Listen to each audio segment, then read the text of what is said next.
story begins when an 18-year-old boy, Nicholas Brophy, suddenly disappeared on his way home from a friend's house. Where did Nicholas Brophy disappear? Did someone kidnap him? Or did someone kill him? In today's video, I will reveal this mysterious story, so stay tuned till the end of the video. Nicholas Brophy was born in Thompson, Manitoba on September 11, 1996. His friend described him as a ball of energy and someone who was always smiling. He loved to be outside and do extreme sports like snowboarding, dirt biking, and skateboarding. At school, he ran track and played basketball and soccer. Nicholas was also very close to his family. He was a good student and was very popular. The disappearance September 8, 2015 was just days before Nicholas' 19th birthday and the start of his senior year of high school. Nicholas had been texting with a friend and the two decided to meet up around 10:30 p.m. Nicholas told his mom he would not be out long and walked out of his house for the last time. Nicholas and his friend smoked some weed. Nicholas said he needed to go and his friend said he would walk halfway home with him. They parted ways around 10:50 p.m. Nicholas did not go straight home but walked around town for a bit. It was about 20 minutes, which is known because he was texting his friend and suddenly stopped responding around 11:10 p.m. The next morning, September 9, Nicholas' mom left him some lunch money for school. She found the money untouched when she came home on her lunch break. At first, she wasn't too worried because maybe he had not seen the money. However, she did not see or hear from him later that night. Nicholas' mom reached out to his friend asking if any had seen or heard from him. She learned that he had not been to school that day. Nicholas was reported missing by his family. The investigation, several law enforcement agencies came together to search for Nicholas. The community came together and went out to look for him as well, but there was no sign of him. In November 2015, Nicholas' family put out a $20,000 reward. By earlier 2016, his family tried to raise money for an even large reward, and by April 2016, it had increased to $50,000.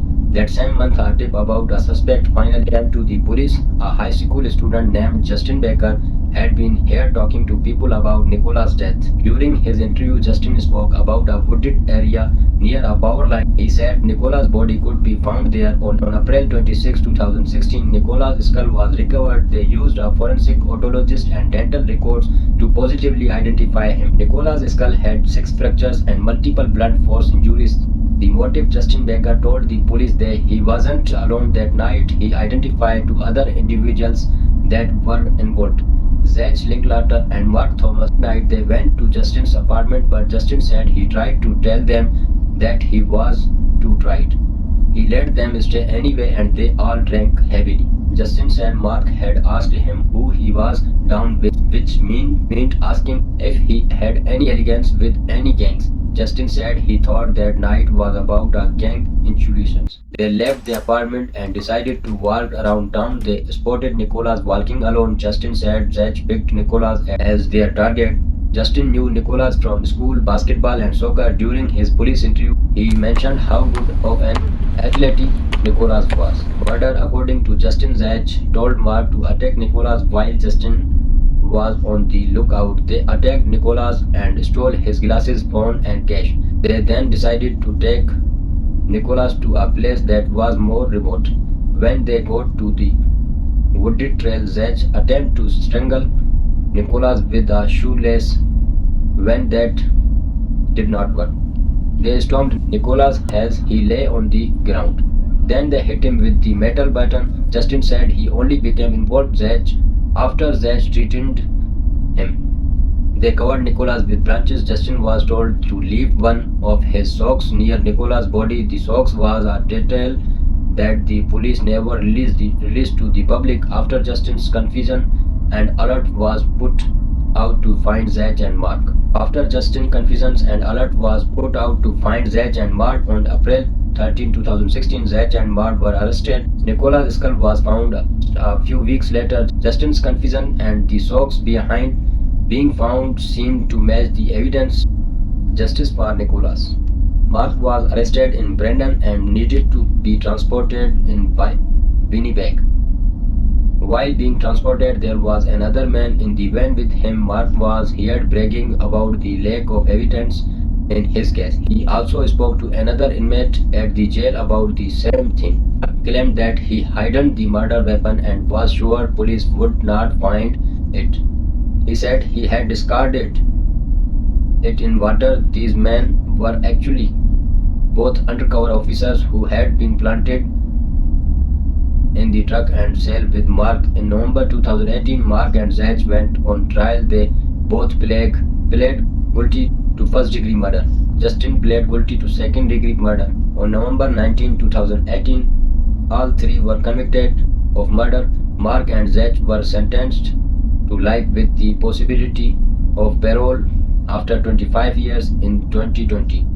They appealed and said that Mark's confession to the undercover officers was a violation of his rights. The appeal was dismissed. Justin was sentenced to life with the possibility of parole after 10 years. I could not find any photos of three awful people that took the life of Nicholas. Final thoughts. Nicholas was truly in the wrong place at the wrong time that night. If it had not been Nicholas, it probably would have been someone else. It is heartbreaking that Nicholas' body was just out in the woods of several weeks. Nicholas' family and his friends must have been. Nicholas was truly in the wrong place at the wrong time that night. If it had not been Nicholas, it probably would have been someone else. It is heartbreaking that Nicholas' body was just out in the woods of several weeks. Nicholas' family and friends must have been so worried about him. The police really did an amazing job in this case, and luckily Justin and Mark talked their way into person. They could not stop talking and bragging about what they had done and really sealed their fate.